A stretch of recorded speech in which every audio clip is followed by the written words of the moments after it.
we don't get enough rain, we don't have enough water.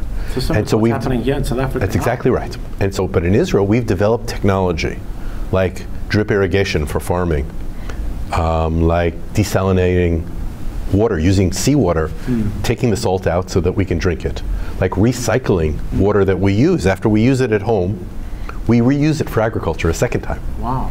And so Israel is the world champion, really the best in the world, so we can learn a lot at water management. And so we've spent a lot of time over the last year sharing some of our lessons, bringing experts from Israel to talk to South African officials, delegations from South Africa, from government and from the largest water boards have come to Israel recently to use us as a test study, to use us as, and to try to find the kinds of things. Like, I'll give an example. In Israel, or in South Africa, the pipes that municipalities have that take the water to your home leak. And sometimes burst. And so municipalities in South Africa say that you lose between 30 and 40% of the water because these pipes are not kept up to date. In Israel, the number is between 3 and 5%. Wow. If we can find a way to improve the piping and the way to monitor it, we have now technologies to use through a smartphone to be able to know where, because the challenge is they're underwater, the pipes, right? You've got to be able to find them.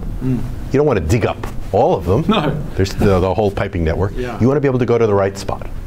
And so if we can just drop that from 40% to 20%, think of the amount of water South Africa has. That's a huge difference. That is. In Israel, 95% of our farmers use drip irrigation instead of just spilling water on for farming. In South Africa, it's between 3 and 6%. Sure. If we can increase that to 30%. These simple things, right? You don't have to take shorter showers, even though that, you know, they say that, but you still should. You're right. We all need to smell clean, right?